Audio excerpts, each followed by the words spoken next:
ಬಹುಶಃ ಎಲ್ಲರಿಗೂ ಗೊತ್ತು ಹೈದರಾಲಿ ಕತೆ. ಹೈದರಾಲಿ ಚಿತ್ರದುರ್ಗಕ್ಕೆ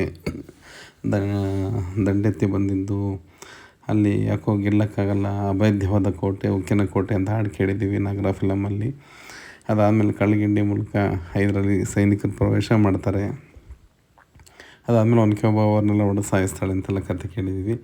ಹಾಗಾದರೆ ಎಲ್ಲಿಂದ ಬರುತ್ತಿದ್ದು ಒನಕೆ ಅವ್ರು ಬರ್ಬೇಕಾದ್ರೆ ಎಲ್ಲರೂ ನೋಡಿರೋದು ಕಳ್ಳಗಿಂಡಿಯಿಂದ ಒಳಗಡೆ ಬರೋಂಥ ಜಾಗ. ನಾವು ಇವತ್ತೇನು ಕೋಟೆ ಒಳಗಡೆಯಿಂದ ಹೋದಾಗ ನೋಡ್ತೀವಿ ಒಬ್ಬ ಒನಗಿಂಡಿ ಅಂತಲೇ ಸರಿ, ಆದರೆ ಹೊರಗಡೆ ಮುಖದಿಂದ ಒಂದು ಬಂದಿರಬೇಕಲ್ಲ ಒಂದು ಜಾಗ.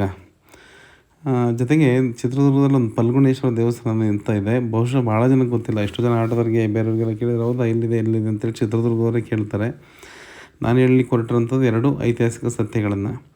ನೀವು ಚಿತ್ರದುರ್ಗದಿಂದ ಹೊಳಲ್ಕೆರೆ ರೋಡಲ್ಲಿ, ಗಾಂಧಿ ಸರ್ಕಲಿಂದ ಹೊಳಲ್ಕೆರೆ ರೋಡ್ ಕಡೆ ಹೋದರೆ ಎಡಗಡೆ ಬುರ್ಜನಹಟ್ಟಿ ಅಂತ ಕಾಣಿಸುತ್ತೆ. ಬುರ್ಜನಹಟ್ಟಿಯಿಂದ ಒಳಗಡೆ ಹೋದರೆ ಅಲ್ಲೊಂದು ಕಡೆ ಕೆಂಚಮ್ಮನ ದೇವಸ್ಥಾನ ಅಂತ ಇದೆ. ಆ ದೇವಸ್ಥಾನದ ಒಳಗಡೆ ಹೋದರೆ ಒಂದು ಸಣ್ಣ ಗೇಟ್ ಇದೆ. ಅಲ್ಲಿಂದ ಮುಂದಕ್ಕೆ ಹೋದರೆ ಬೆಟ್ಟ ಹತ್ತಲಿಕ್ಕೆ ಪ್ರಾರಂಭ ಮಾಡ್ತೀವಿ.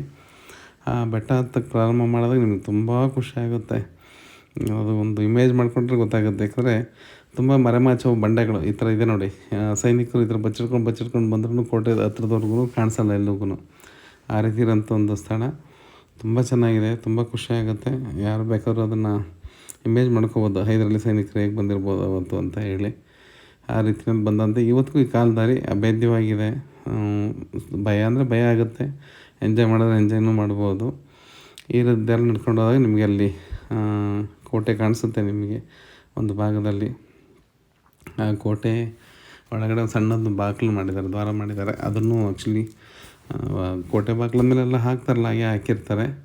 ಅಲ್ಲೂ ಕಾವಲುಗಾರ ಇರ್ತಾರೆ ಅನಿಸುತ್ತೆ. ಅದ್ರ ಮರೆಯಲ್ಲಿ ಮತ್ತೊಂದು ಕಳ್ಳಗಿಂಡಿ ಮೂಲಕ ಒಳಗಡೆ ಬಂದಾಗ, ಅಲ್ಲಿ ಒಳಗಡೆ ಹೋದಾಗ ನಮ್ಗೆ ಇದು ಸಿಗುತ್ತೆ. ಯಾವುದು ಓಬವ್ವನ ಕಿಂಡಿ ಇವತ್ತೇನು ನೋಡ್ತೀವಲ್ಲ ಅದ್ರ ಹಿಂಭಾಗದ ದೃಶ್ಯ ಕಾಣಿಸುತ್ತೆ ನಮಗೆಲ್ಲರಿಗೂ.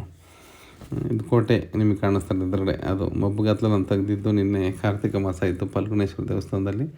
ಅರುಣಾಚಲದಲ್ಲಿ ಬಿಟ್ಟರೆ ಇಲ್ಲೇ ಅಂತೆ ಈ ಸೋಮವಾರ ದೀಪ ಹಚ್ಚೋಂಥದ್ದು, ಕಾರ್ತಿಕ ಹಚ್ಚೋಂಥದ್ದು. ಹಾಗಾಗಿ ತುಂಬ ಖುಷಿಯಾಯಿತು. ಬೆಳಕಲ್ಲಿ ಹೋಗ್ಬೇಕಾಯಿತು, ಆದರೆ ಕತ್ತಲಲ್ಲಿ ಒಂದು ರೀತಿಯಲ್ಲಿ ಮಜಾ ಬಂತಿದ್ದು. ಅಷ್ಟು ದೊಡ್ಡ ದೊಡ್ಡ ಬಂಡೆಗಳ ಇಮೇಜ್ ಕಾಣಿಸ್ತಾ ಇತ್ತಲ್ಲ ಒಂಥರ ನೆರಳು ಬೆಳಕಲ್ಲಿ, ಅದೇ ಅದ್ಭುತವಾಗಿತ್ತು. ಹಾಗಾಗಿ ಇದನ್ನು ಬೆಳಕಲ್ಲಿ ಮತ್ತೊಮ್ಮೆ ತೋರಿಸ್ತೀನಿ. ಇದು ಕಾಣಿಸ್ತಾ ಇರೋಂಥದ್ದು ಫಲ್ಗುಣೇಶ್ವರ ದೇವಸ್ಥಾನದ ಇದು ಕೆಳಭಾಗದಲ್ಲಿ ತುಂಬ ದೊಡ್ಡ ಶಿವಲಿಂಗ ಇದೆ, ತುಂಬ ಚೆನ್ನಾಗಿದೆ. ಆ ಕಡೆ ಟೌನ್ ಕಾಣಿಸುತ್ತೆ, ಈ ಕಡೆನೂ ಟೌನ್ ಇದೆ.